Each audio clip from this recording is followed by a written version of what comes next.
The gun clicks somewhere behind the velvet curtain. Chapter 1. Anya Kova hears it before she sees anything. Her hand tightens around her sister's wrist. They shouldn't be here. This Manhattan gallery smells like old money and fresh threats. Crystal chandeliers hang overhead. Men in black suits stand at every corner, hands folded, eyes moving. Mirela whispers, "We made it inside." Getting in was the easy part, Anya says. They're wearing borrowed dresses that don't fit right. Anya's shoes pinch her toes. Mirela's necklace is fake plastic painted gold. Around them, women drip in real diamonds. Men check watches worth more than the sisters have made in their entire lives. Nobody looks at them. That's good. That's survival. 2 days ago, Mirela showed Anya the headline on her cracked phone screen. The words didn't make sense at first. $50 million. Marriage. Eastern European underworld. A woman named Irina Volkovaya offering money to whoever married her twin sons. Anya said it was fake. Mirela said, "What if it's not?" Now they're inside the lion's mouth, and the lion is starting to notice. If you found out someone would pay $50 million for a marriage contract, would you risk everything to find out if it was real? A waiter passes with champagne. Anya takes 2 glasses, her hands shake. She hands one to Mirela, who doesn't drink it, just holds it like a prop, like armor. The auction starts in the main gallery. Paintings nobody cares about, sculptures that mean nothing. It's all theater. Anya watches the crowd, everyone's playing a part. Buyers who don't bid, sellers who don't care, security that's too tight for an art show. "This isn't about art," Mirela says. "I know." "Then what is it?" Anya doesn't answer. She's watching 2 men across the room, twins, identical faces, different energy. One stands still, almost relaxed, like he's watching a movie he's seen before. The other one looks ready to put his fist through a wall. Both wear suits that probably cost more than Anya's rent for a year. Everyone gives them space. Not fear exactly, respect, no, something else. Recognition. Like seeing a loaded gun on a table, you don't touch it, you just remember it's there. "Those are the heirs," Mirela says. "You don't know that. Look at them, everyone's pretending they're invisible." She's right. Guests turn away when the twins move. Conversations stop mid-sentence when they get too close. The auction continues, but it's background noise now. Anya studies them. The calm one has dark eyes that track everything. The violent one, no, not violent, controlled, like violence on a leash. He cracks his knuckles. Once. Twice. A woman in a red dress nearly trips trying to get away from him. "We need to leave," Anya says. "We just got here." "That's the point. We saw them. We confirmed they exist. Now we go home before someone figures out we're not supposed to be here." Mirela doesn't move. She's staring at the twins like she's memorizing them, like she's making a choice Anya can feel in the air between them. The auction ends. Guests drift toward the back rooms, private viewings, champagne in smaller, quieter spaces. The twins disappear through a doorway marked staff only. Mirela, no. "I just want to see where they go." That's how people get shot. They're not going to shoot us. "You don't know that." But Mirela's already moving. Anya grabs her arm, but her sister pulls free. Not hard, just determined. Anya knows that look. It's the same look Mirela had when their mother got sick, when the hospital bills came, when the landlord said they had 1 week. Hope sharpened by hunger. Anya follows because leaving Mirela alone is worse than whatever's behind that door. The hallway is narrow, white walls, fluorescent lights, nothing fancy. They pass a janitor's closet, an emergency exit. The sounds from the gallery fade. Ahead, voices rise in Russian, fast, angry. Mirela stops. Anya hears a man say something that sounds like a question. Another man answers, not yelling, worse, Calm, the kind of calm that comes before violence. Then the click. That sound Anya heard earlier, a gun's safety. Mirela's face goes pale. Anya grabs her hand. They should run back, out the emergency exit, into the street, keep running until their legs give out. But the door next to them bursts open. Not by their hand. Someone else shoves it from the inside. A girl, teenager, maybe 16. Her mascara runs down her face. She slams into Anya, who catches her by reflex. "Go," the girl says in accented English. "Go now." Behind her, the twins stand in what looks like a private lounge. Leather couches, a bar, low lighting. One twin, the calm one, positions himself between the girl and a third man Anya didn't know was there. The third man smiles, perfect teeth, expensive suit, American accent. "You don't get to walk away," he says. "Your mother's empire needs a leash." The violent twin raises a gun, not at the American, at the ceiling, a warning. "Victor," he says, "leave." Victor, the name lands wrong. Too casual for someone holding this much power.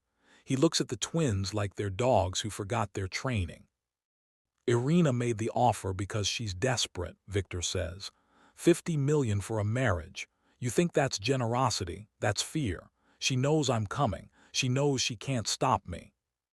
The calm twin doesn't move. "This conversation is over. Not until I take what's mine." That's when Mirela does it. She steps into the room, not through the door, around it, into the space between Victor and the twins. Her dress catches on the doorframe. She doesn't notice.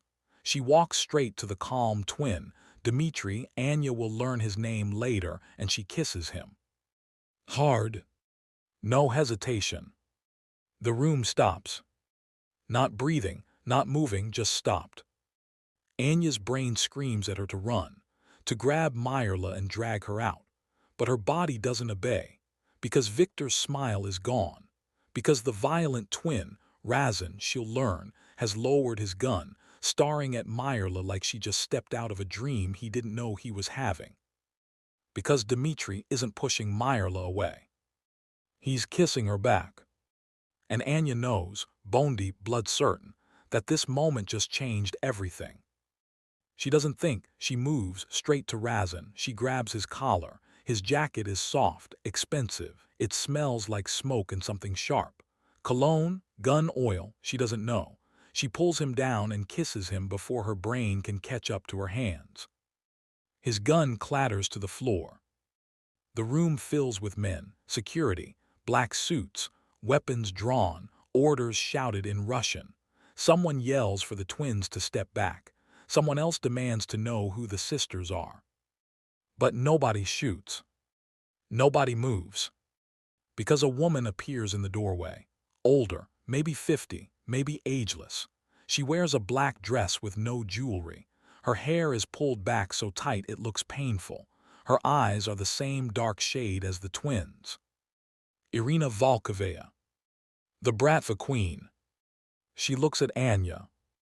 At Mirela, at her son. Her expression doesn't change, doesn't soften, doesn't harden, just observes. Victor laughs. "They broke in, arrest them." Irina's gaze shifts to him, just her eyes. The rest of her body stays perfectly still. "No," she says, her voice is quiet, controlled, final. "They've chosen." "Chosen what?" Victor demands. "Protection." The word drops like a stone into deep water. Ripples spread. Security lowers their weapons, not holstering them, just lowering, waiting. Victor's jaw tightens. "You can't be serious." "They kissed my sons in front of witnesses, in front of you. That's a declaration, you know the rules." "There are no rules for thieves." "They're not thieves." Irina steps closer to Victor. She's shorter than him, smaller, but he backs up. "They're under my protection now. Touch them and you touch my family." Anya's legs shake. She wants to sit down. She wants to throw up. She wants to ask what the hell just happened and why Irina Volkovaya is defending two broke girls from Queens who crashed a party they had no right attending. Victor stares at Irina, This isn't over. Yes, Irina says, it is. He leaves, his footsteps echo down the hallway, the door slams. The security team doesn't follow him, they wait for Irina's signal. She gives a small nod, they disappear. The teenage girl is gone too, Anya didn't see her leave. One moment she was there, the next vanished. Only the twins remain, and Irina, and the sisters. Dmitri speaks first. His voice is softer than Anya expected. You didn't have to do that. Mirela's hands shake now. The confidence that carried her into this room is draining fast. I know. Why did you? She doesn't answer. Can't. Anya sees it in her sister's face. Mirela doesn't know why she did it. Desperation. Instinct. Some wild hope that kissing a Mafia heir would solve problems that money and lawyers and hard work never could. Razin picks up his gun, checks it, holsters it under his jacket. He looks at Anya like he's trying to solve a puzzle. What's your name? He asks. Anya. Anya what? Kova. He glances at Mirela, sisters. Yes. You came together. Yes. Why? How does she answer that? Because they're drowning in debt. Because their mother died and the hospital still wants $40,000. Because the world keeps taking and never giving anything back. We heard about the offer, Anya says. The 50 million. Irina doesn't react, doesn't confirm or deny, just watches. You thought you could win it? Razin asks. No, we thought we could see if it was real. And now? Anya looks at her sister, at Dmitri, at the room they're standing in that probably costs more per month than she's made in her life. Now I don't know what we've done. Irina walks to the bar, pours herself something clear from a crystal bottle, drinks it in one swallow. When she turns back, her face is still unreadable. You've signed your protection, she says, whether you meant to or not. We don't want protection, Anya says. We just want to go home. You can't. The words land like a punch. What do you mean we can't? Mirela asks. Victor Hale saw what you did. He saw you kiss my sons. He saw me defend you, which means he now sees you as leverage. Irina sets down her glass. If you go home, he'll find you. If he finds you, he'll use you to get to me. Do you understand? Anya's chest tightens. We didn't sign up for this. No, but you walked into it anyway. So what happens now? Irina looks at her sons.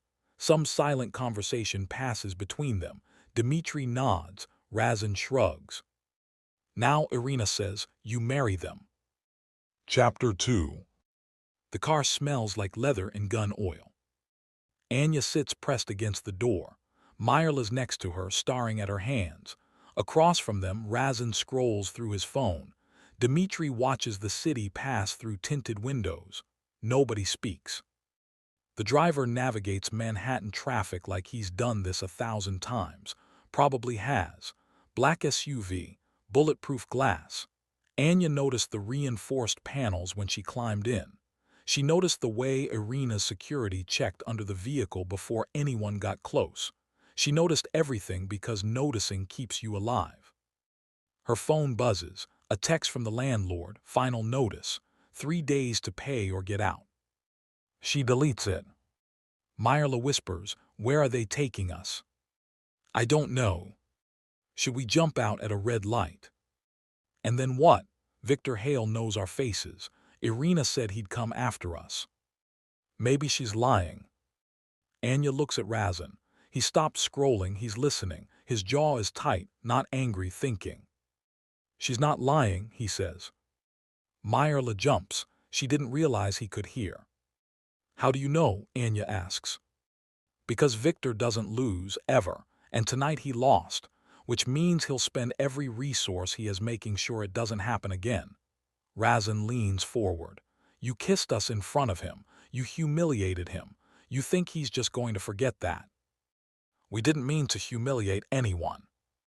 Doesn't matter what you meant. Matters what he saw. The car turns into an underground garage. Concrete, Dim lights, more security. They park next to an elevator with a keypad instead of buttons. Dmitri gets out first, opens Mirela's door, offers his hand. She takes it. Anya notices her sister's fingers tremble. Razin doesn't offer his hand, just waits for Anya to follow. She does. Her shoes click on the concrete. The sound echoes. The elevator rises. No display showing floors, just smooth motion upward. Anya counts seconds, 30, 40, 50. They're going high. The doors open to a penthouse that doesn't look like a penthouse. No gold fixtures, no gaudy art, just clean lines, dark wood, floor-to-ceiling windows showing the city below, a kitchen bigger than the sisters' entire apartment, furniture that looks comfortable instead of expensive. A woman in her 60s appears from a hallway, gray hair, kind eyes. She speaks Russian to the twins. Dmitri answers. She nods and leaves. "That's Katia," Dmitri says. "She'll show you to your rooms." "Our rooms?" Mirela asks. "You're staying here." "For how long?" "Until it's safe." "And when will that be?" Dmitri doesn't answer. He walks to the windows, stands there looking out at the lights. Razin goes to the kitchen, opens the fridge, pulls out a bottle of water, drinks half of it. Anya's phone buzzes again. She ignores it. Katia returns with towels, fresh clothes. She gestures for the sisters to follow. They do. Down a hallway lined with closed doors. She opens two at the end. "You sleep here," Katia says in accented English, points to one room. "Your sister there," points to the other. The rooms are identical. Big beds, clean sheets, bathrooms with showers that probably have water pressure Anya's only dreamed about, windows that overlook the city from a height that makes her stomach flip. "Thank you," Anya says. Katia pats her shoulder. "You eat soon, rest first." She leaves. Anya stands in the doorway between her room and Mirela's. Her sister sits on the bed, just sits, staring at nothing. "This is insane," Mirela says. "I know. We crashed a party. We kissed two men we don't know. Now we're in their apartment and some guy named Victor wants to hurt us." "I know." "Say something else." "Like what?" "Like how we fix this." Anya doesn't have an answer. She goes to her room, closes the door, sits on the bed. It's soft, too soft. She sinks into it and feels trapped. She gets up, paces, checks her phone. 23 missed calls, 14 texts, all from bill collectors, hospitals, the landlord. She throws the phone on the bed. Someone knocks, not Mirela, heavier. "Come in," Anya says. Razin enters. He's changed clothes, black t-shirt, dark jeans. He looks younger without the suit, still dangerous, but younger. "We need to talk," he says.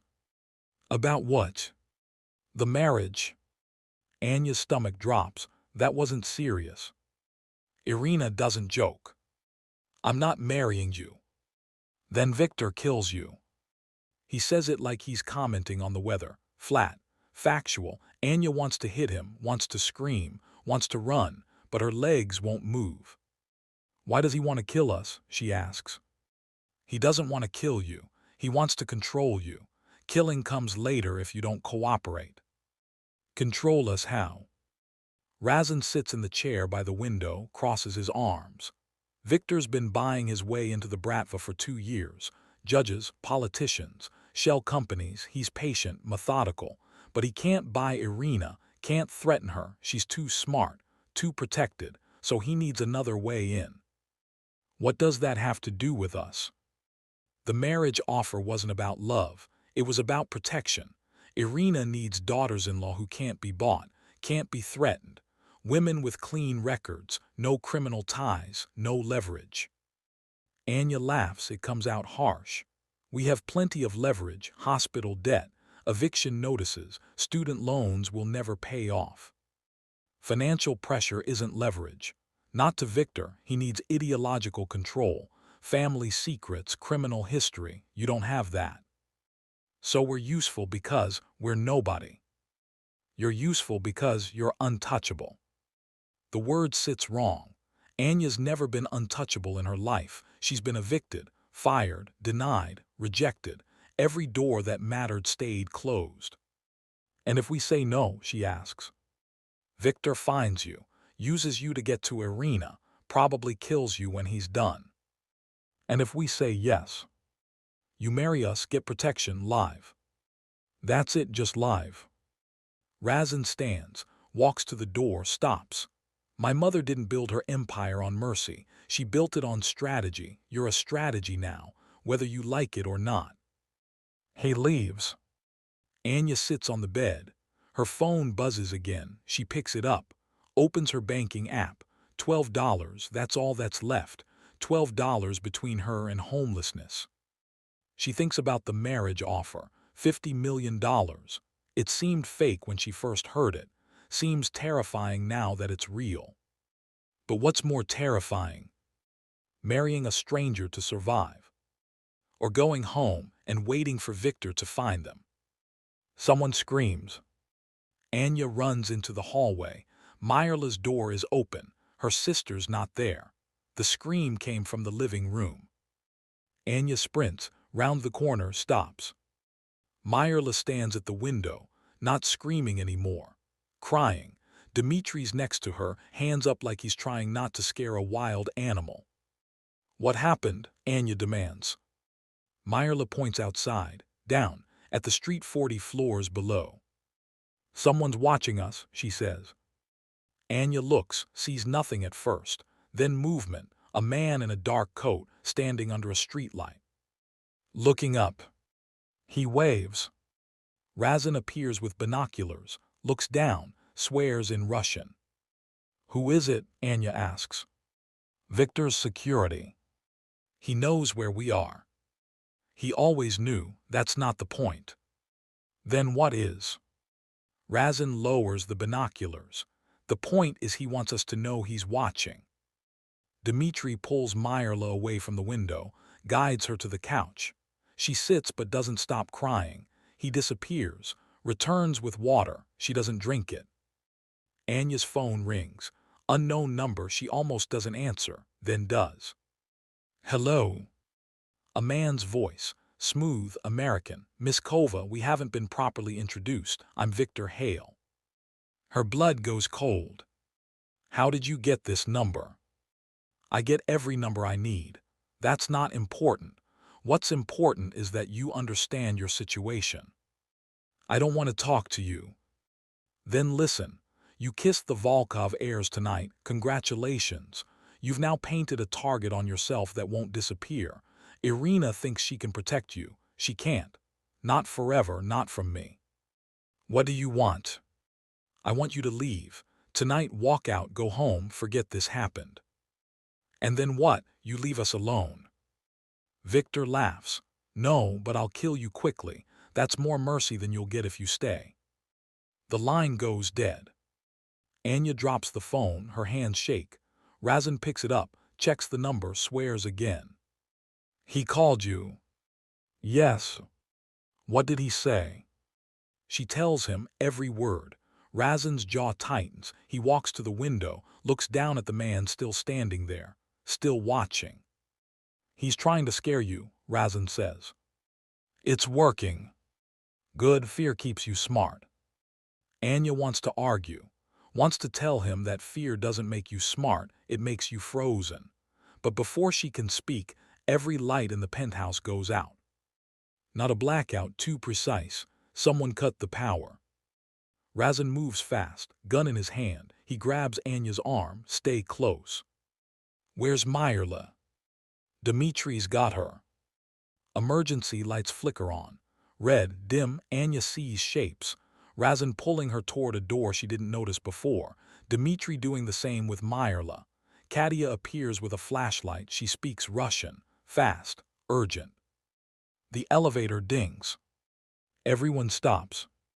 The doors open, empty car, but the button panel is dark. Someone sent it up remotely. Razin aims his gun at the elevator. Get in the safe room. What safe room? He doesn't answer, pushes her through the door. It's a closet, no bigger steel walls reinforced, a panic room. Dmitri shoves Mirela inside. Katia follows. The door starts to close. Wait, Anya says. Where are you going? To handle this, Razin says. The door seals, locks. Anya pounds on it, nothing, can't hear anything outside, the walls are too thick. Mirela sits in the corner. Katia checks her phone. Her face is calm, like this happens every week. What's going on? Anya asks. Test, Katia says. Test of what? Victor, he tests protection, sees how strong. And if the protection fails? Katia doesn't answer. Doesn't need to. Anya knows what happens when protection fails. She's seen it her whole life. In the neighborhoods she grew up in the systems that were supposed to help but never did. When protection fails, people die. 5 minutes pass. 10, Anya counts seconds in her head, loses track, starts over. The door opens. Razin stands there. No blood, no injuries, but his gun is drawn. Clear. What happened? Anya asks. Power surge, false alarm. You said it was Victor. I said it might be, wasn't. He's lying. Anya sees it in the way he won't meet her eyes, but she doesn't push, not now. They return to the living room, lights back on, everything normal, except the man under the streetlight is gone. Dmitri sits with Mirela, talking quietly. She stopped crying, started listening. Whatever he's saying, it's working. Razin goes to the kitchen, pours coffee, offers Anya a cup. She takes it, burns her tongue on the first sip. This is your life now, he says. Random tests, power outages, men watching from the street. You marry us, this doesn't stop, it just becomes routine.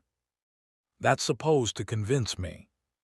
No, it's supposed to prepare you.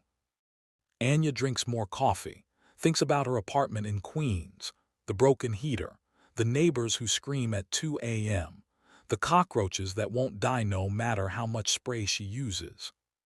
Thinks about Victor Hale, his smooth voice, his promise to kill her quickly. Thinks about Mirela, her little sister who still believes the world might bend if you push hard enough. How long do we have to decide? Anya asks. Irina wants an answer by morning. And if we say no?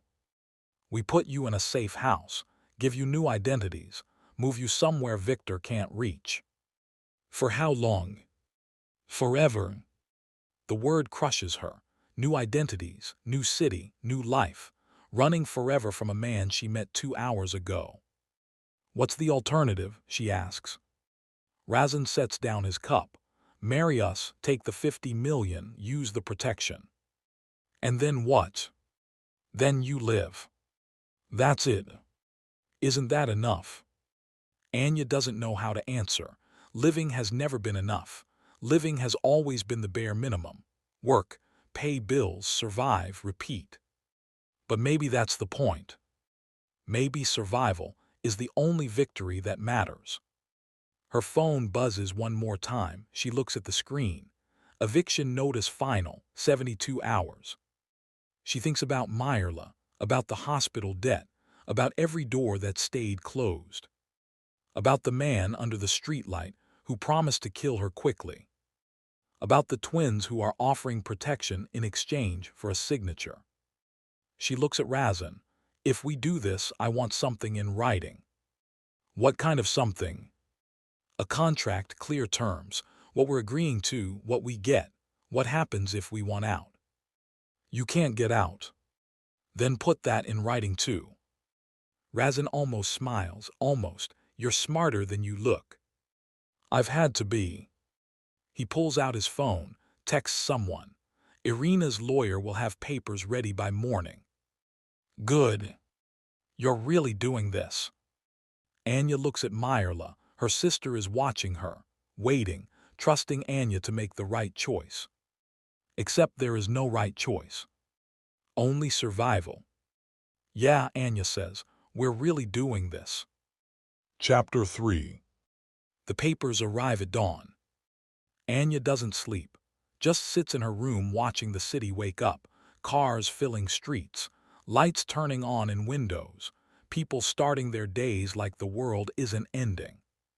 Someone knocks. Katia, she carries a tray, coffee, toast, eggs, food Anya's stomach won't accept. Lawyer here, Katia says. Ready.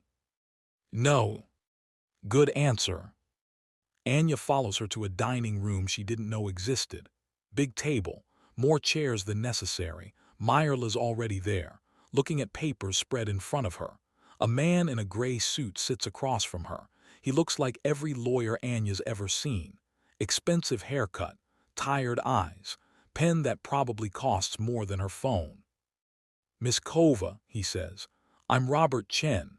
Mrs. Volkovaya retained me to handle the contracts. Contracts plural, Anya asks. One for each sister, identical terms. He slides papers across the table.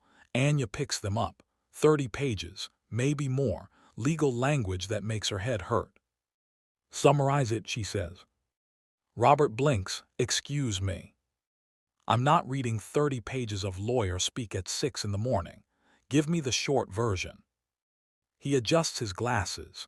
You marry Razin Volkov. Your sister marries Dmitry Volkov.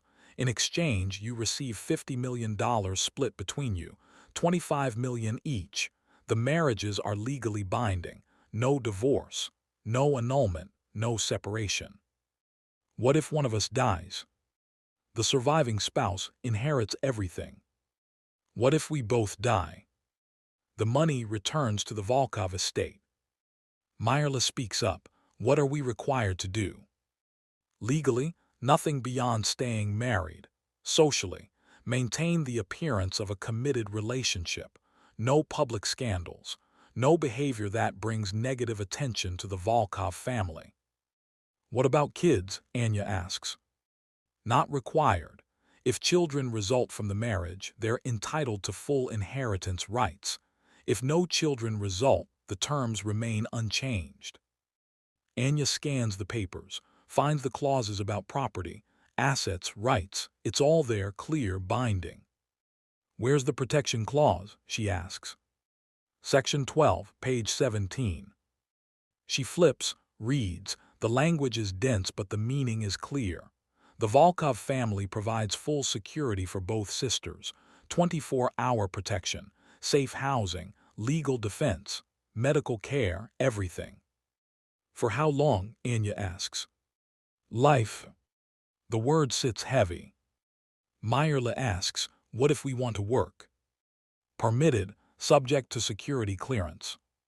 What if we want to leave the country? Permitted, subject to advance notice and security arrangements. What if we want to see our friends? Permitted, background checks required. Anya sets down the papers. So we can do anything except leave the marriage. Correct. And if we try? Robert's expression doesn't change. Legal action would be pursued. Financial penalties would apply. Protection would be withdrawn. Meaning Victor Hale could kill us. I didn't say that. You didn't have to. The door opens. Irina enters. She's wearing black again. Hair pulled back, no jewelry. She sits at the head of the table. Have you decided? She asks.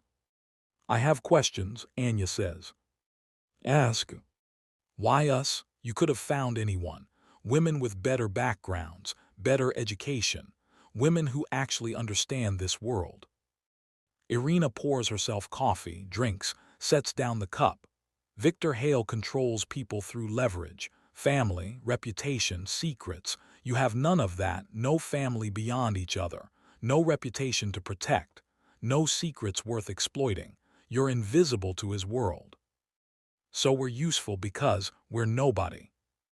You're useful because you can't be controlled. Mirela leans forward, but we can be killed. Everyone can be killed. The question is whether the cost is worth it. Right now, you're not worth the cost. You marry my sons, that changes. You become family. Victor kills family. He starts a war he can't win.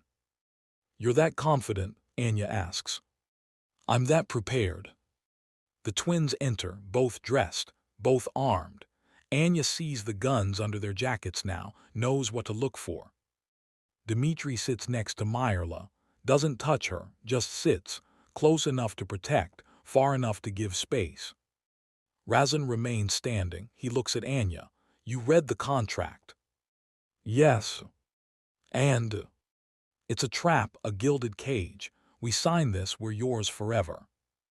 Yes. You're not even pretending otherwise. Why would I? You're smart enough to see the truth. Lying insults us both. Anya wants to hate him, wants to throw the papers in his face and walk out, but she can't, because he's right. The truth is better than a comfortable lie. If we do this, Anya says, I need to know you'll actually protect us, not just from Victor, from everything. Define everything, Razin says. Debt collectors, landlords, the hospital that's been calling about my mother's bills. Done. I haven't finished. I don't need you to. You marry me, your problems become my problems. That's how this works. Mirela looks at Dmitri. What about you? His voice is quiet, gentle. What about me? Do you want this marriage? Want is irrelevant. That's not an answer. It's the only answer that matters. We need protection from Victor. You need protection from poverty. This arrangement solves both problems. But do you want me? Dmitri meets her eyes. I don't know you well enough to want you, but I respect your courage. That's enough to start. Mirela looks away. Anya sees her sister's hands shake. She reaches across the table, takes Mirela's hand, squeezes. We do this together, Anya says, or not at all. Together, Mirela agrees. Irina stands. I need your answer. Anya looks at the papers, at the lawyers, at the twins, at her sister. Thinks about the apartment in Queens, the eviction notice, the hospital bills, the phone calls that never stop. Thinks about Victor Hale's voice, his promise, his threat. Thinks about protection, about safety, about the fact that she's never had either. She picks up the pen, signs her name. Mirela does the same. Robert collects the papers. Congratulations, you're now engaged to be married. The ceremony will take place in 3 days, private, no press, immediate family only. 3 days, Mirela asks. Why so fast? Because Victor moves fast, Irina says. We move faster. She leaves, Robert follows, the twins remain. Anya stares at her signature, black ink on white paper, binding permanent. What happens now, she asks. Razin sits next to her. Now we prepare for the wedding. Katia will help you, dress, flowers, whatever you need. I don't need anything. You need a dress. Why? Nobody's going to see it. I'll see it. The words land different than she expects. Not romantic, just factual. He'll see her. She'll see him. They'll stand in front of witnesses and make promises neither of them wants to keep. Dmitri speaks to Mirela. Anya can't hear what he says, but her sister nods, stands, follows him out of the room. Anya and Razin sit in silence. You're angry, he says. I'm terrified. Good. How is that good? Fear keeps you alert. Alert keeps you alive. I'm tired of just staying alive. I want to actually live. Then live, nobody's stopping you. You are this contract, this marriage, this whole situation. Razin stands, walks to the window. You think I wanted this. You think I woke up hopping to marry a stranger to protect my mother's empire. Then why did you agree? Because the alternative is worse. What alternative? He turns, looks at her. Victor doesn't just want control, he wants destruction. He wants to dismantle everything my mother built, turn it into something ugly, something that hurts people instead of protecting them. Protecting people, you're the Mafia. We're the Mafia, you just signed the papers, you're one of us now. The words hit like a punch. Anya stands, walks to him, stops close enough to see his eyes, brown, flecked with gold, tired like hers. I'm not one of you, she says. I'm a girl from Queens who made a stupid choice because she was desperate. No, you're a woman who made a smart choice because she wanted to survive. There's a difference. Is there? Before he can answer, glass shatters. The window explodes inward. Anya hits the ground. Razin covers her. She hears gunfire, feels his weight, smells smoke. Someone screams. Not her, not Razin, Katia. The shooting stops. Razin pulls Anya up, checks her for injuries. She's fine, scared but fine. Security floods the room. Dmitri appears with Mirela. She's crying again. He's calm, too calm. What happened? Dmitri asks. Sniper, Razin says. Missed. On purpose. Maybe. Irina returns, looks at the broken window, at the bullet holes in the wall, at her sons, at the sisters. This is Victor's response, she says. He's declaring war. Then we declare back, Razin says. No, we finish what we started.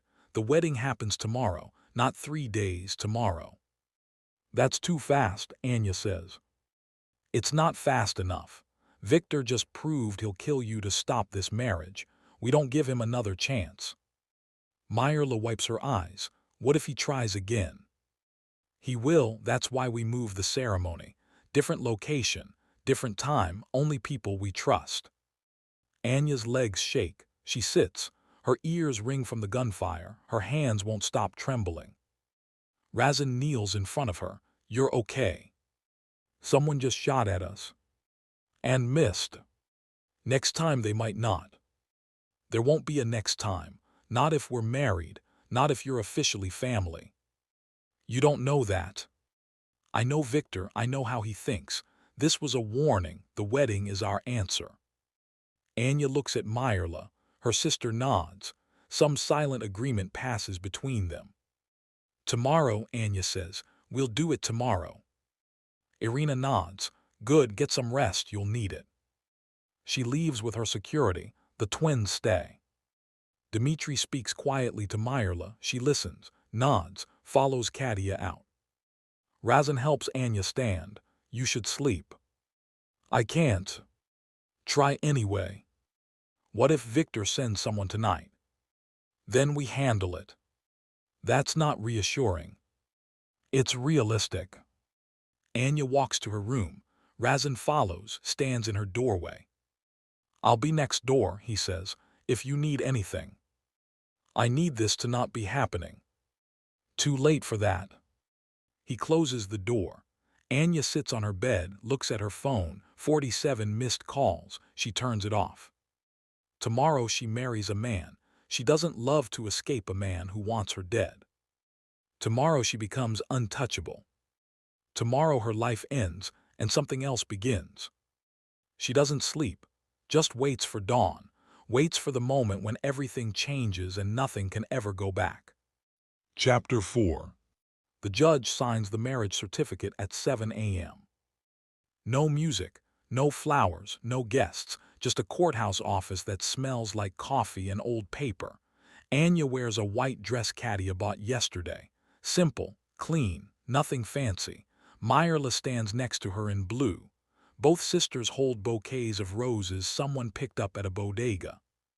The judge is a woman in her 50s, gray hair, reading glasses. She's done this 1,000 times, speaks without looking up. Do you, Anya Kova, take Razin Volkov to be your lawfully wedded husband? Anya's throat is dry. I do. Do you, Razin Volkov, take Anya Kova to be your lawfully wedded wife? I do. By the power vested in me by the state of New York, I now pronounce you husband and wife. No kiss, no celebration. The judge moves to Mirela and Dmitri, repeats the same words, gets the same answers, signs more papers. Congratulations, she says, doesn't smile, just hands over the certificates and leaves. Anya looks at the paper, her name next to Razin's, official, legal, permanent. That's it, she asks. That's it, Razin says. Feels wrong. Marriage usually does at first. They leave through a back entrance. 3 black SUVs wait, security everywhere, men in suits with earpieces, watching rooftops, watching streets, watching everything. Irina stands by the middle vehicle. She's wearing a dark coat, hair perfect, expression unreadable. "It's done," she asks. "It's done," Dmitri confirms. "Good, get them to the estate. Victor will know within the hour." "And then?" Razin asks. "Then we wait for his response." They drive for 90 minutes, out of the city, through suburbs, into countryside Anya didn't know existed this close to New York, trees, gates, private roads. The estate appears behind a stone wall topped with cameras. It's not a mansion, it's a compound. Main house, guest houses, security buildings, gardens that look expensive to maintain, everything surrounded by more walls, more cameras, more guards. The cars stop, everyone gets out. Katia appears with more people, staff. They take bags, lead the way inside. Anya follows, Mirela stays close. The main house is different from the penthouse. Older, wood floors that creak, fireplaces, antique furniture it feels lived in, real. "Your rooms are upstairs," Irina says. "Separate wings, dinner at 8, don't leave the grounds without security." She walks away. No welcome, no congratulations, just orders. Anya climbs the stairs. Her room is at the end of a long hallway. Big bed, more windows, a bathroom with a tub deep enough to drown in. Her suitcase is already there, unpacked, clothes in the closet. Someone knocks. Mirela enters without waiting. "Did we just make the biggest mistake of our lives?" she asks. "Probably. I can't feel my hands." "That's the fear." Mirela sits on the bed, stares at her wedding ring. Plain gold band, no diamond, no decoration, just metal. "Dmitri didn't say anything after the ceremony," she says. "Just walked to the car." "What did you expect, a speech?" "I don't know, something, anything." He's not the talking type. Neither is Razin. "I know." Mirela looks at her sister. "Are we going to be okay?" Anya doesn't know how to answer. Okay seems impossible. Survival seems like the best they can hope for. "We're alive," Anya says. "That's more than we had yesterday." "Is it enough?" "It has to be." Someone else knocks. A woman Anya doesn't recognize. Young, maybe 30. She carries a tablet. "Mrs. Volkov," she says. Anya doesn't respond at first, then realizes the woman is talking to her. "Yes.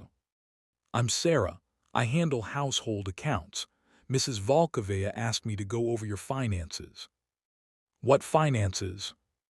Sarah sits, opens her tablet, shows Anya a screen full of numbers. "Your half of the marriage settlement, $25 million, deposited this morning into an account under your name. I need your signature to activate full access." Anya stares at the numbers. 25 million. It doesn't look real, looks like a typo, a mistake. "That's actually there?" she asks. "Yes. I can spend it. Subject to certain restrictions outlined in your contract.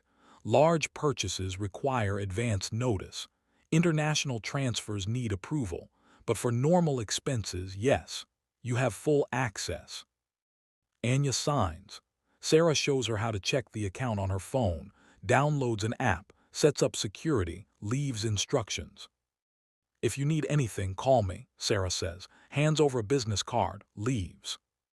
Mirela stares at her own phone, her account, her 25 million. "This is insane," she whispers. "I know. We were broke yesterday." "I know. Now we're millionaires." "I know." Anya opens her banking app. The one that showed $12 2 days ago now shows 25 million. She refreshes. The number stays the same. She thinks about calling the hospital, paying off her mother's bills, but Sarah already did it, paid in full this morning. Zero balance. She checks her credit cards, paid off. Student loans, paid off. Rent, paid through the end of the year even though she's not living there anymore. Every debt she had is gone, erased like they never existed. What do we do now? Mirela asks. I have no idea. Dinner is strange. Big table, too much food. Anya sits next to Razin, Mirela next to Dmitri, Irina at the head, Katia serves. Nobody talks much. Razin eats like he's refueling a car. Dmitri barely touches his plate. Mirela pushes food around with her fork. Anya drinks water and tries not to think about how different this is from the dinners she's used to. Cheap takeout. Meals stretched across 3 days.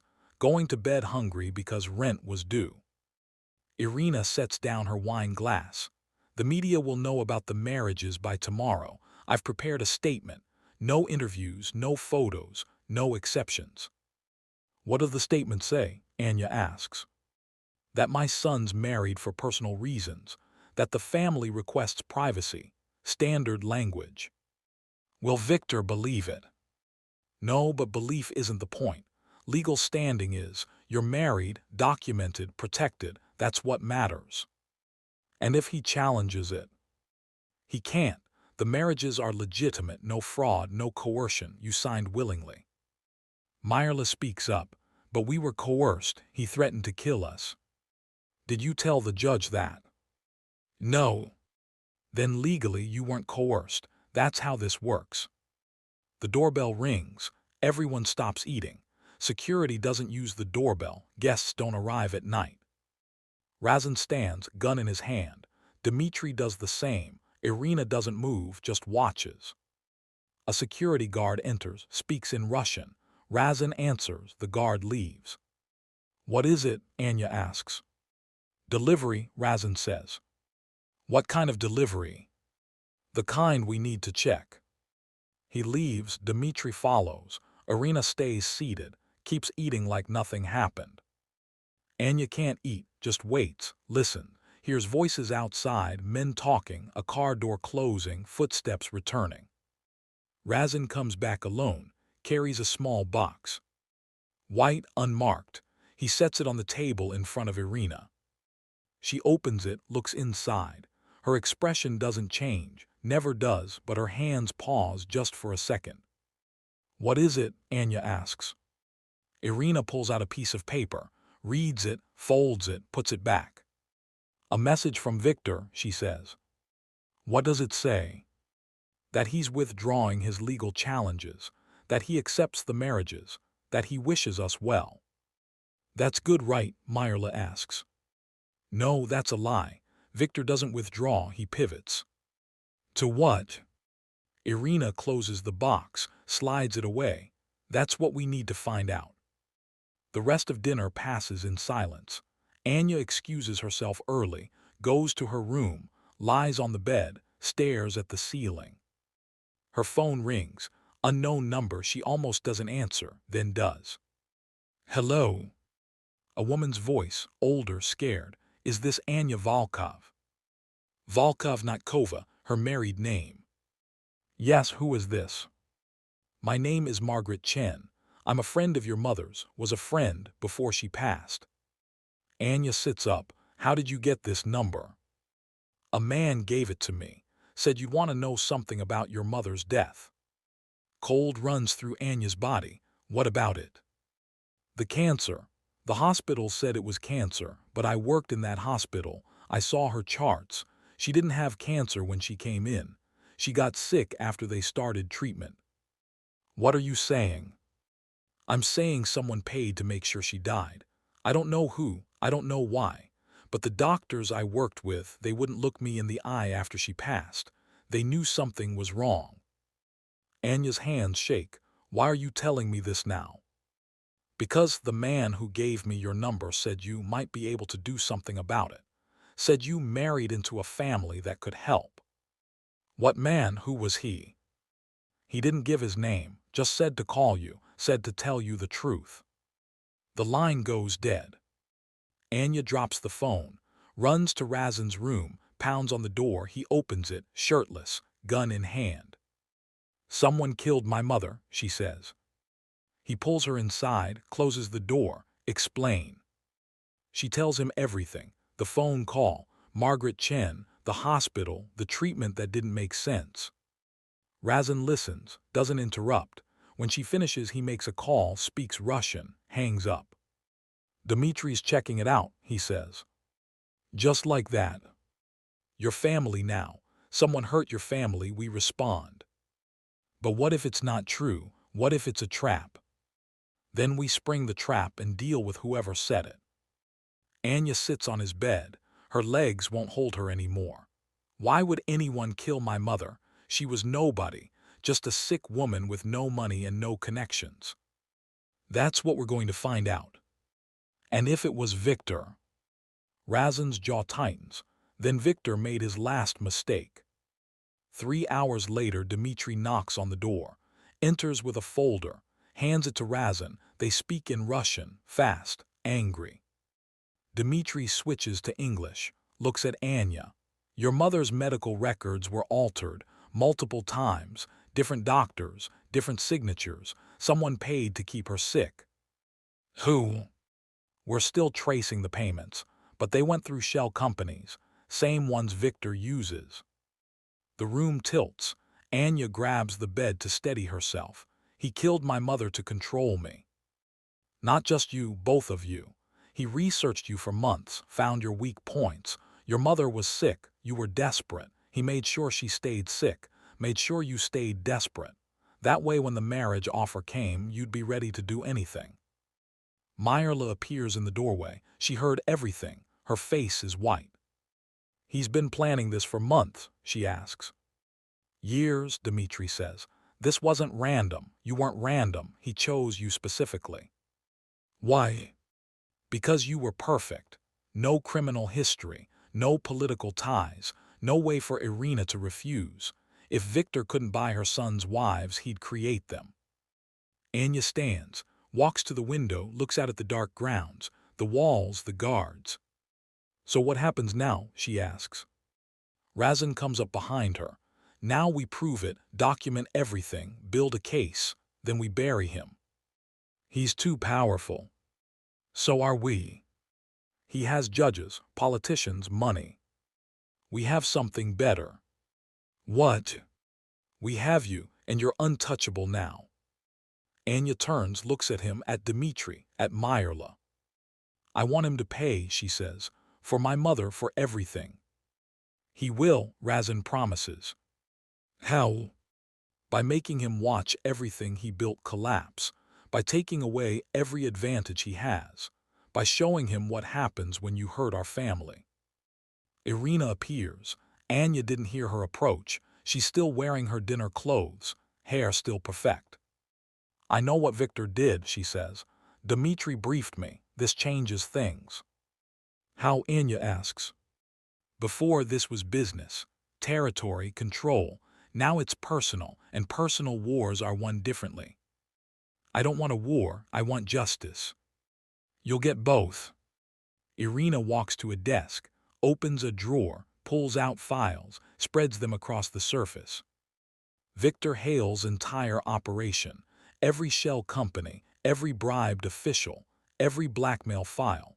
I've been collecting this for 2 years, waiting for the right moment to use it. And now's the right moment, Mirela asks. Now is the only moment. He hurt my family. That's a line you don't cross. She hands Anya a file. Your mother's case, everything Dmitri found plus more, doctor's testimony, bank records, communications, enough to prove Victor orchestrated her death. Anya opens the file, sees her mother's name, sees the dates, sees the proof that someone murdered her and made it look natural. What do we do with this? She asks. Tomorrow, we take it to the FBI. They've been investigating Victor for fraud. This gives them grounds for murder. He'll spend the rest of his life in prison. And if they don't believe us, they will. I have agents who owe me favors. More favors than Victor has. Different favors, better ones. Irina collects the files, locks them back in the drawer. Get some sleep. Tomorrow we start fighting back. She leaves. The twins follow. Anya and Mirela stand alone in Razin's room. I can't sleep, Mirela says. Me neither. Want to stay together tonight? Yes. They go to Anya's room, lie on the bed like they used to when they were kids, when their mother was still alive, when the world was smaller and less cruel. Do you think she knew, Mirela asks, that someone was killing her? I don't know, maybe. She got quiet near the end, stopped fighting. She was tired. She was murdered. Same result.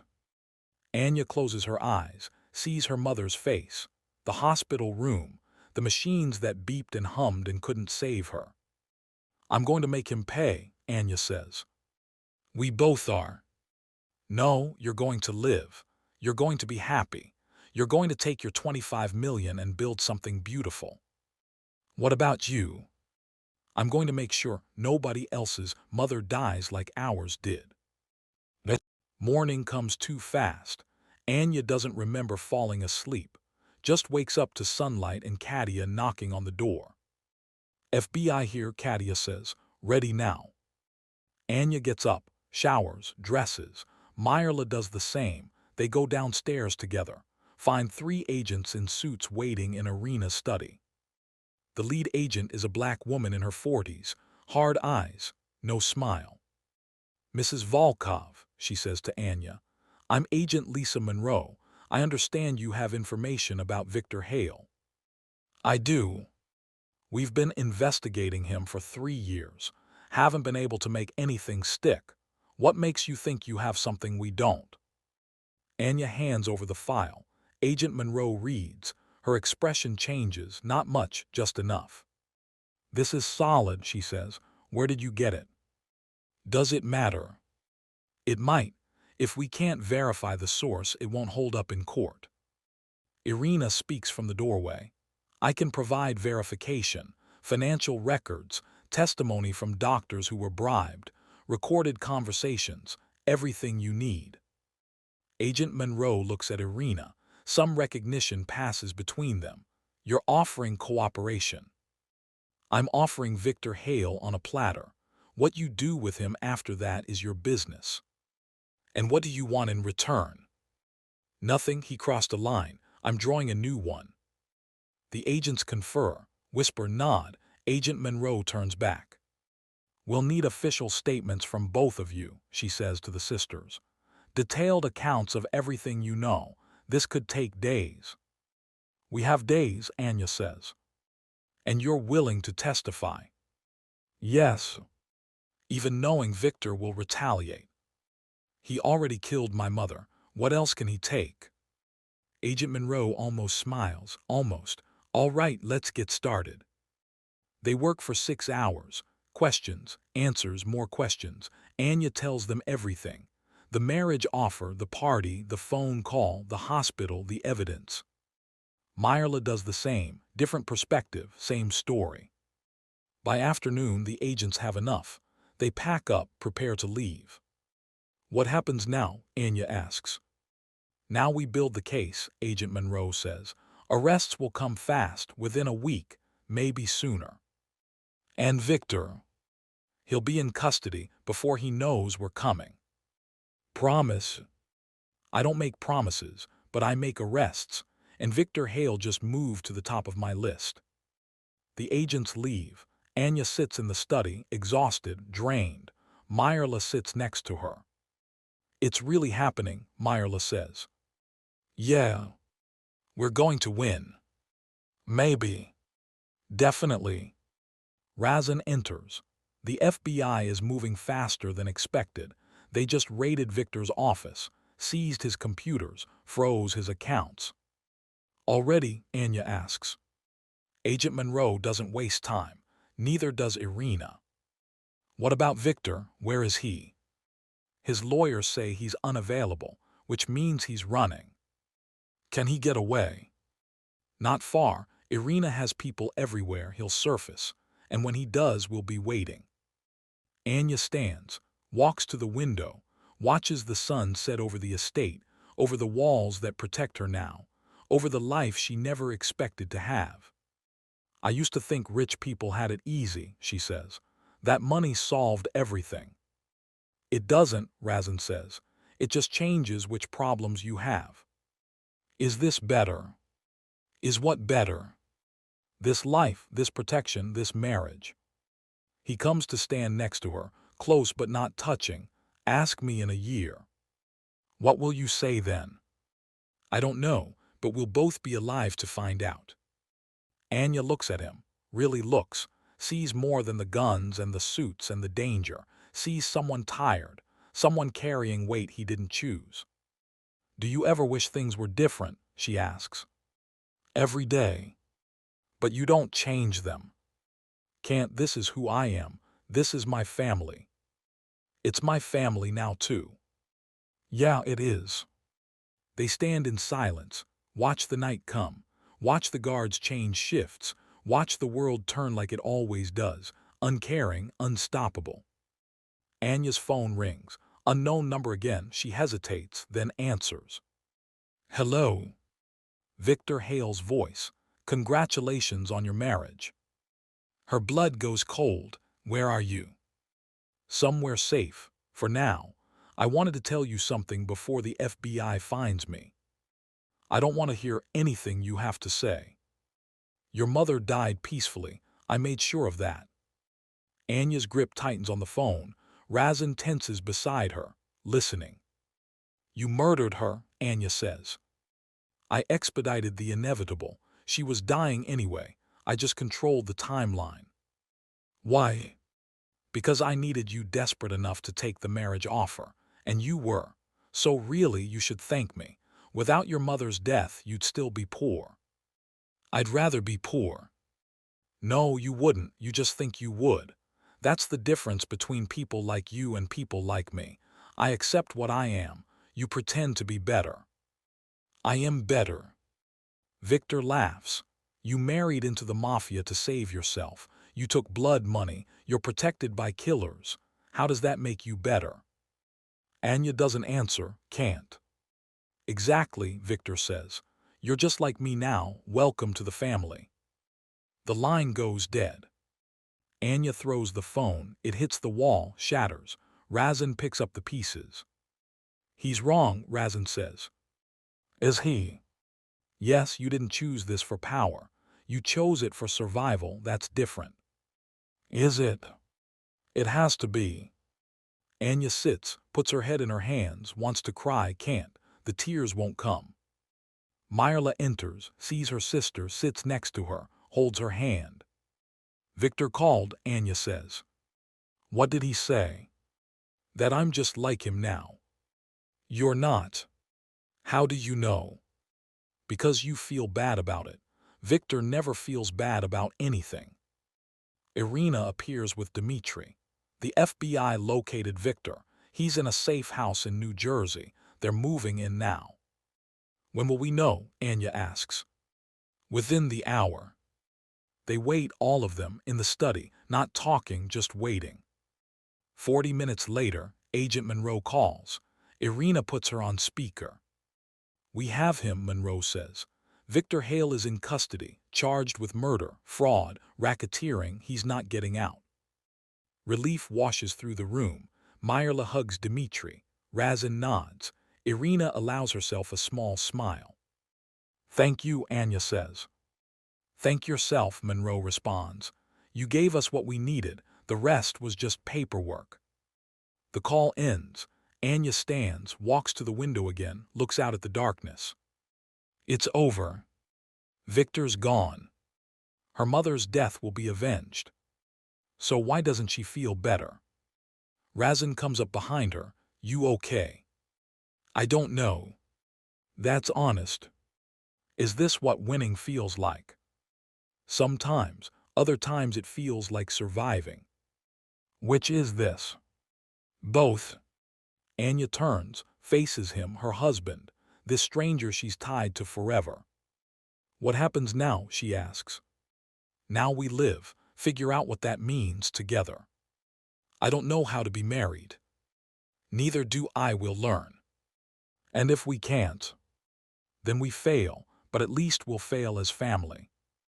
Anya almost laughs, almost. That's the worst pep talk I've ever heard. I'm not good at pep talks. I noticed. 3 months later, an envelope arrives. Same handwriting as before, same single sentence inside. But different words. You married the wrong Volkovs. Anya shows it to Razin. He reads it, swears, calls Dmitri. They convene in Irina's study. What does this mean? Mirela asks. Irina studies the envelope, the paper, the handwriting. It means Victor wasn't working alone, she says. It means someone else is coming. Who? Anya asks. I don't know yet, but we'll find out. Dmitri speaks up. The postmark is from Moscow. Moscow, Razin's face darkens. That's not Victor's territory. No, it's not. Irina sets down the envelope, looks at her sons, at the sisters, at her family. The real war is just beginning, she says. Chapter 5. The lawyer arrives at midnight. Not Robert Chen, someone else, older, Russian accent thicker than Irina's. He carries a briefcase handcuffed to his wrist. Security escorts him to the study where everyone waits. Anya hasn't slept in 2 days. The envelope from Moscow sits on Irina's desk, unopened, waiting. The lawyer unlocks his briefcase, pulls out documents, spreads them across the desk. My name is Alexei Petrov, he says. I represent the Volkov family interests in Eastern Europe, specifically the interests Mrs. Volkovaya left behind when she came to America. I didn't leave anything behind, Irina says. I cut all ties. You cut most ties, not all. Alexei taps the documents. Your brother, Nikolai Volkov, he's claiming the marriages are invalid. On what grounds? That your sons married without his consent. Under family law in the old country, the eldest male has authority over marriage contracts. That's not how American law works. No, but it's how the Bratva works, and Nikolai is calling in every favor, every alliance, every blood oath. He wants the marriages annulled. Anya's stomach drops. Can he do that? Legally? No, but the Bratva doesn't care about legal. They care about tradition, and tradition says Nikolai has a claim. Razin stands. My uncle hasn't spoken to us in 15 years. Why does he care who we marry now? Because your wives control $25 million each. Because they're leverage. Because Nikolai sees opportunity. Dmitri leans forward. What does he want? Recognition, status, control of the American operations. And if he can't have that, he wants your marriages dissolved so he can arrange new ones that benefit him. Mirela grabs Dmitri's arm. You can't let that happen. We won't, he says.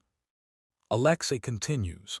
Nikolai is not Victor Hale. Victor was ambitious, reckless. Nikolai is patient, strategic. He's been building alliances for years, waiting for the right moment to challenge Irina. And our marriages gave him that moment, Anya says. Yes. Irina stands, walks to the window, stares out at the darkness. How many families support him? She asks. 3, maybe 4.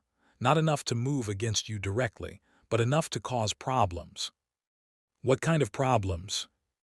Supply chains disrupted, shipments delayed, accounts frozen, nothing fatal, just annoying, death by 1,000 cuts. And if we ignore him? He escalates, pushes harder. Eventually, someone gets hurt. Razin asks, what are our options? Alexei counts on his fingers. 1, meet with Nikolai, negotiate. Give him something he wants. 2, go to war, crush him before he gets stronger. 3, dissolve the marriages, remove his justification. Option 3 is not an option, Anya says.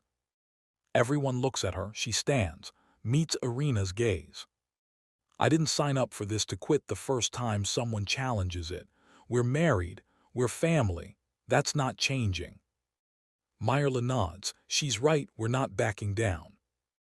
Irina studies the sisters, some calculation happening behind her eyes. Then she smiles. First real smile Anya's seen. Good, Irina says. Then we negotiate from strength. How, Dmitri asks. We invite Nikolai here, to the estate, show him what we've built, show him our family is united, show him he can't divide us. And if he refuses? He won't. His pride won't let him. He'll come thinking he can intimidate us. We'll show him otherwise. Alexei closes his briefcase. I'll arrange the meeting, 2 weeks. That gives you time to prepare. He leaves, security escorts him out. The family sits in silence. Razin breaks it. You know this is a trap. Of course it's a trap, Irina says. The question is who's setting it. Nikolai wants to see our weaknesses, test our unity. Then we don't show him any weaknesses. That means you too, Dmitri says to the sisters. Nikolai will target you, try to separate you from us, make you think you made a mistake. We did make a mistake, Anya says, but it's our mistake, nobody else's. Irina nods. That's the attitude we need, confidence, unity, strength. What if we're not strong enough? Mirela asks. Then we fake it until we are. The next 2 weeks are hell, training, preparation, learning. Katia teaches them Russian phrases, not fluent, just enough to understand when people are talking about them, enough to show respect. Security teaches them awareness, how to spot threats, how to move in crowds, how to create distance if needed. Irina teaches them history, the families, the alliances, who owes what to whom, whose blood, whose business. Razin teaches Anya to shoot, takes her to a private range on the estate, hands her a gun. I don't want to learn this, she says. I know, learn anyway. Why? Because knowledge is protection. You don't have to use it, but you need to know you can. She takes the gun, it's heavier than expected, cold, dangerous. He shows her how to hold it, how to aim, how to breathe, how to squeeze instead of pull. The first shot kicks hard, misses the target completely. The second is closer. By the 10th, she's hitting center mass. Good, Razin says. I hate this. I know. So why do you look proud? Because you're doing it anyway, that's courage. Dmitri teaches Mirela something different, shows her the finances, the shell companies, the legitimate businesses, how money flows, where it comes from, where it goes. I don't need to know this, Mirela says. You do if you're going to survive Nikolai. He'll test your knowledge, make you feel stupid. You need to prove you're not. I'm not stupid. I know, but he doesn't show him. She learns, studies, memorizes. By the end of 2 weeks, she can trace money through 5 companies without notes. The night before Nikolai arrives, Anya can't sleep. She goes to the kitchen, finds Irina there, drinking tea, reading files. You should rest, Irina says. Can't. Nervous. Terrified. Irina pours another cup, hands it to Anya. Good. Fear means you understand what's at stake. Do you ever get scared? Anya asks. Every day.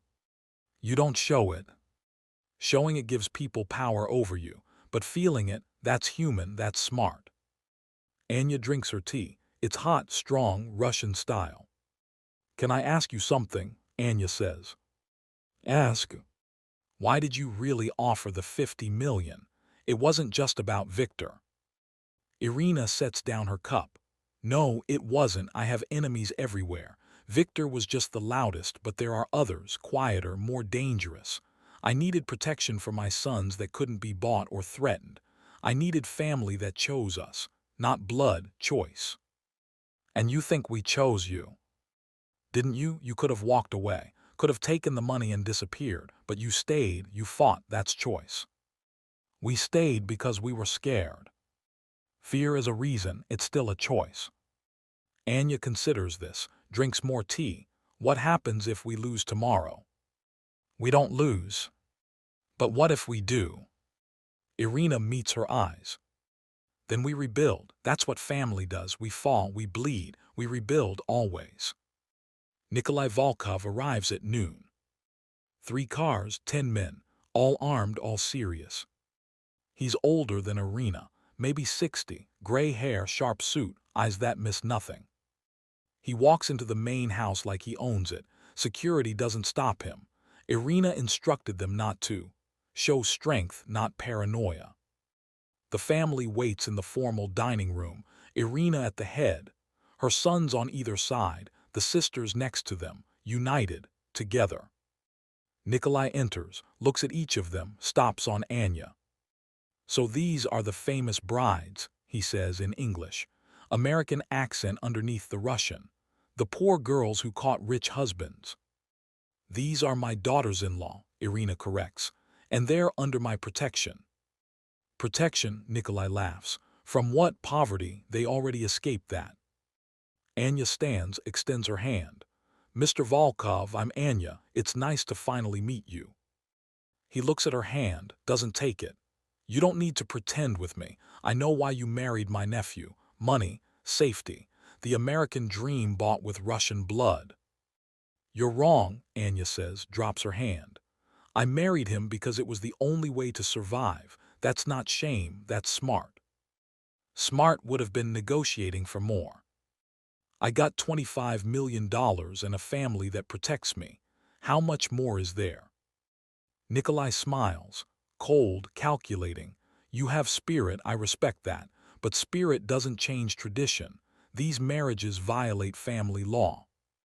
"American family law says otherwise," Dmitri says. "I'm not talking about American law. I'm talking about our law, Bratva law, which your mother abandoned when she came here."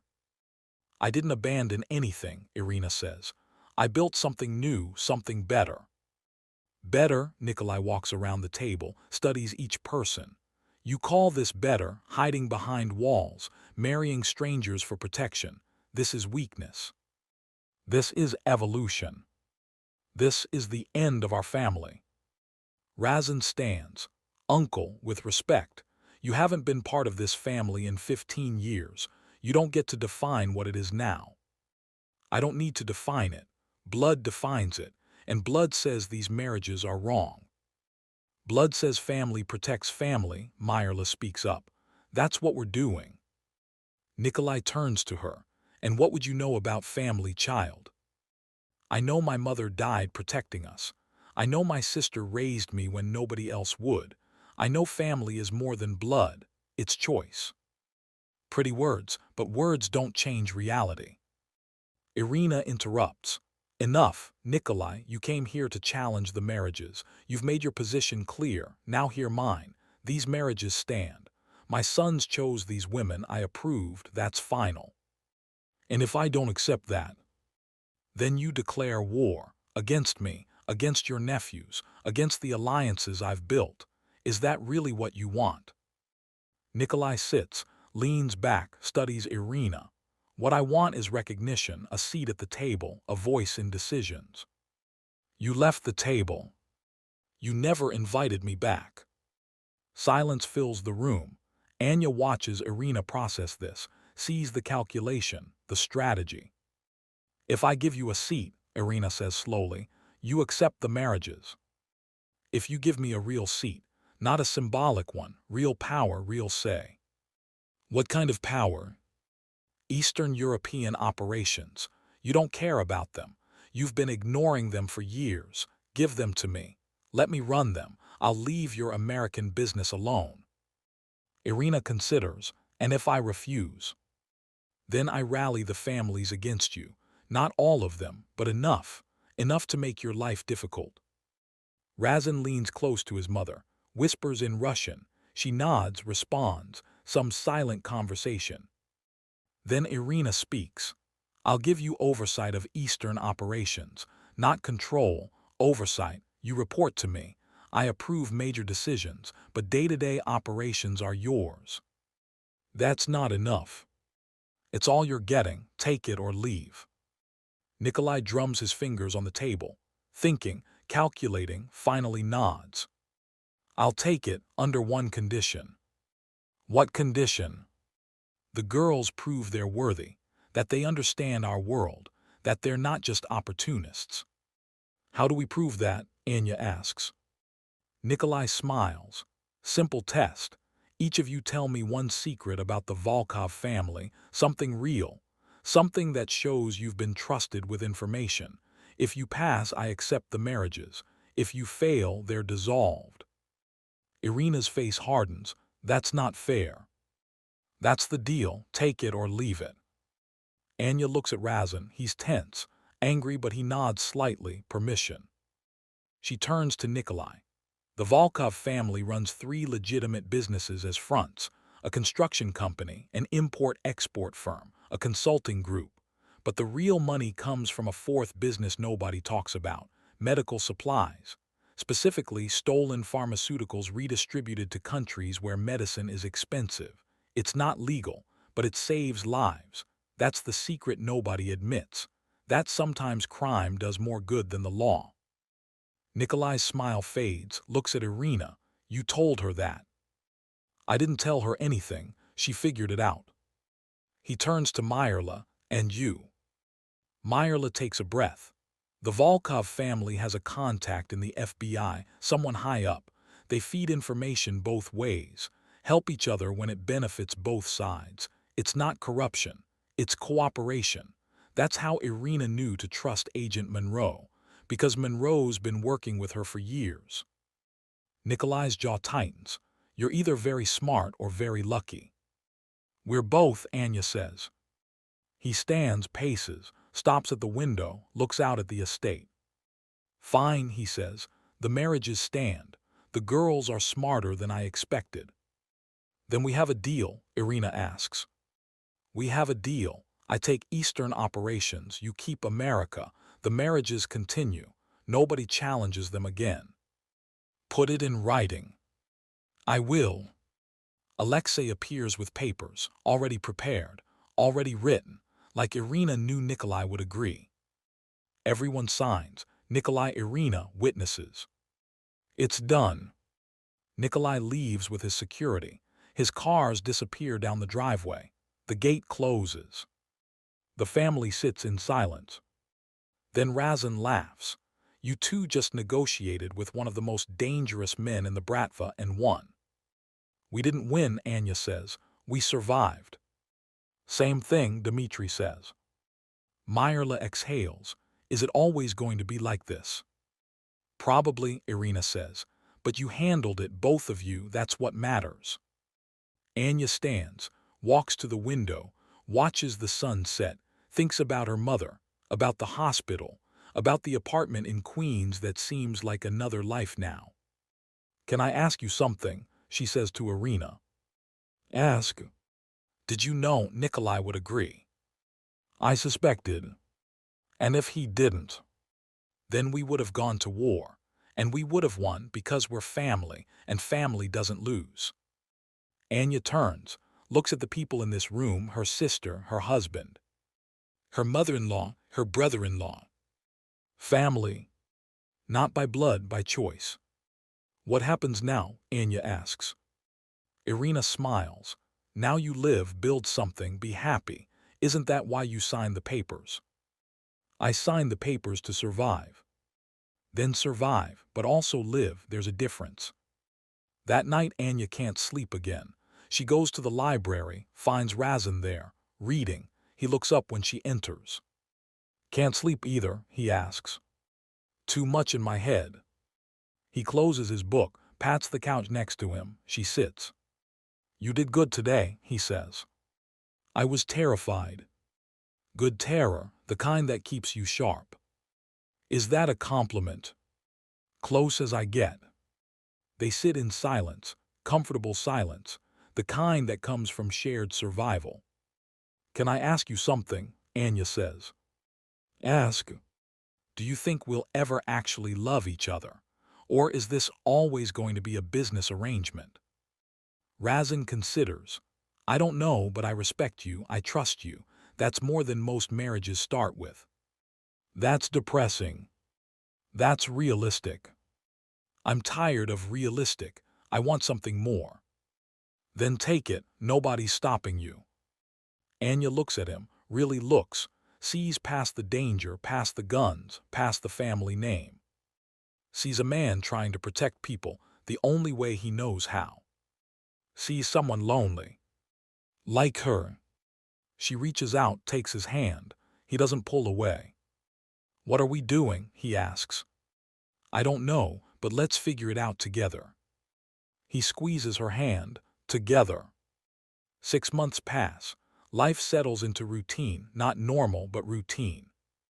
Anya uses her money to fund scholarships, kids like her, kids who need a break.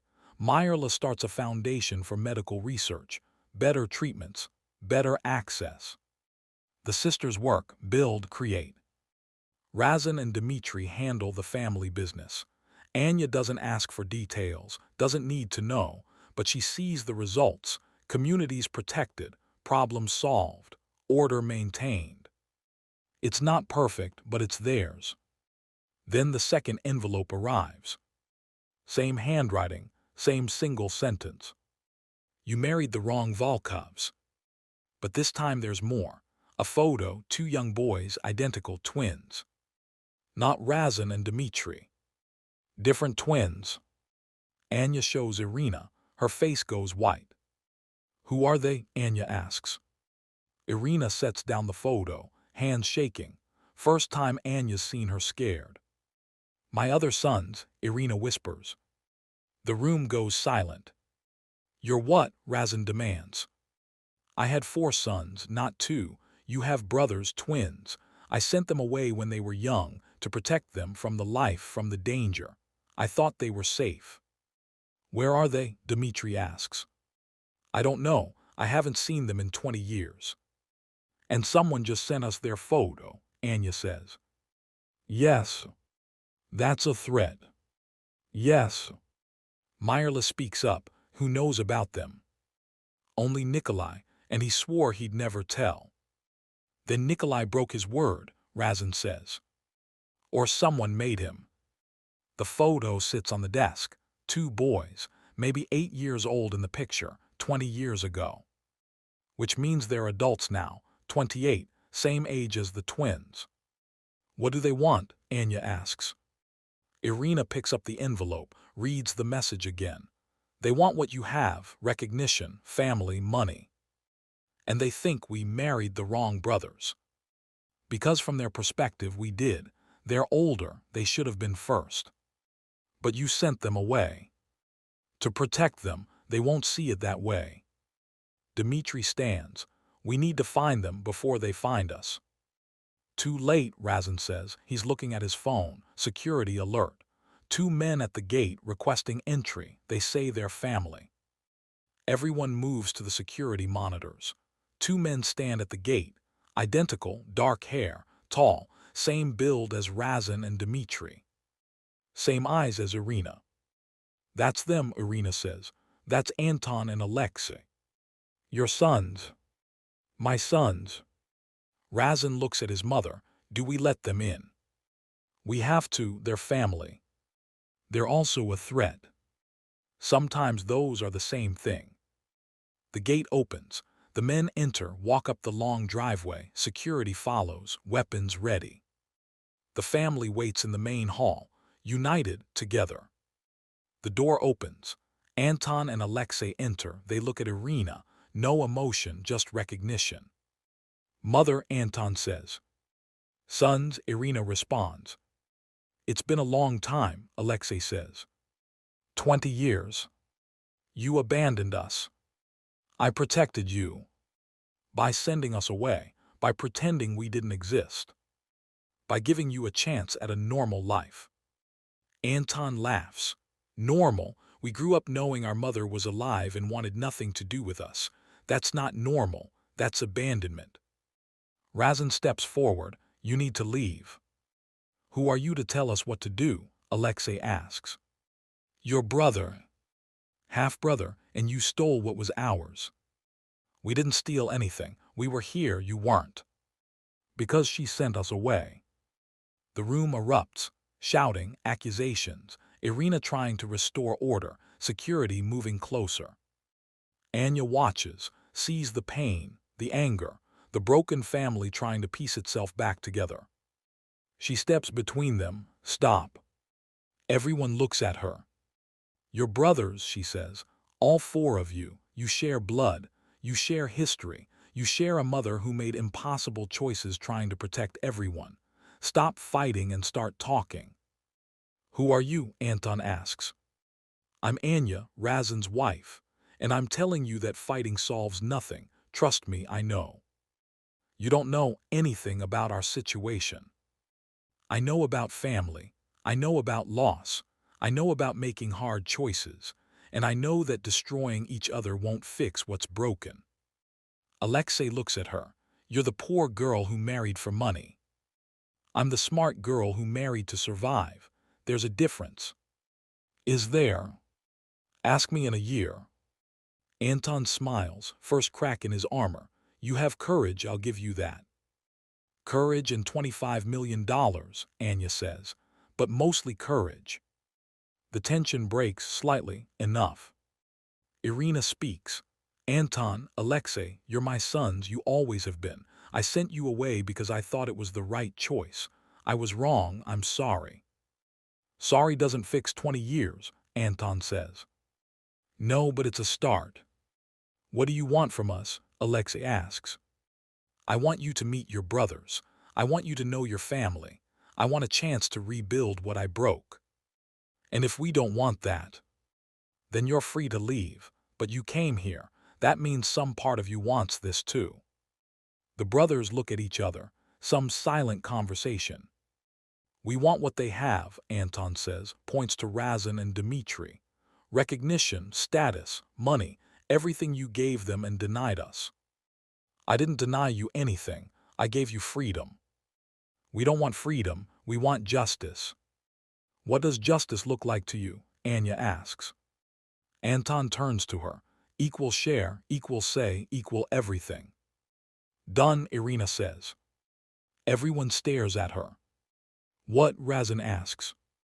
They're right, they deserve equal treatment, so they'll get it. Same protection, same access, same voice. You can't just decide that, Dmitri says. I can and I am. This is my family, all of you, not just the sons I kept, all of you. Razan looks like he wants to argue. Dmitri too, but they don't, because deep down they know she's right. What about the marriages? Alexei asks. The envelope said we married the wrong Volkovs.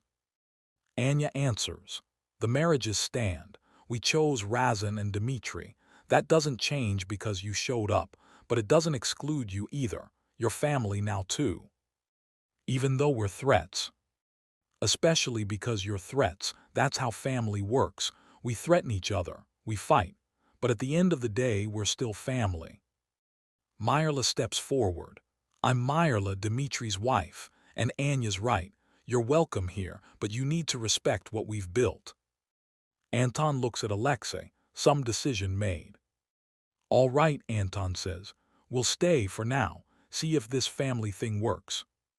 That's all we ask, Irina says. The brothers stay for dinner. Conversation is awkward, tense, but civil. Anya watches Razan and his newly discovered brothers, sees the resemblance, the differences, the potential for both connection and conflict. After dinner, she finds Razan on the balcony, alone, looking at the stars. You okay? She asks. I have 2 more brothers I didn't know about. My mother lied for 20 years. My family just got more complicated. So no, I'm not okay. Fair. But I will be. How do you know? He looks at her. Because you're here, because Mirela's here, because even when everything's chaos, you two stay solid. That's more than I had before. Anya takes his hand. We're in this together, all of us, whether we like it or not. I'm starting to like it. Yeah. Yeah. They stand in silence, watch the stars, feel the weight of family, of choice, of survival becoming something more. Below them, the estate lights glow, security patrols, the walls stand firm. Inside, Irina talks with her 4 sons, trying to rebuild what broke. Mirela and Dmitri walk the gardens, finding peace in the chaos. The family isn't perfect, but it's theirs. And that's enough. For now. If this story touched you, inspired you, or made you think about family, survival, and the choices we make when we're desperate. Subscribe so you don't miss the next chapter of stories that challenge everything you thought you knew. Turn on notifications because the next story drops soon, and trust me, you won't want to miss it. Drop a comment below. Would you have made the same choice as Anya and Mirela? What would you do for family? Your thoughts inspire others, so share them. And if you know someone who needs to hear this story, send it to them. Sometimes the right story finds us exactly when we need it. See you in the next one.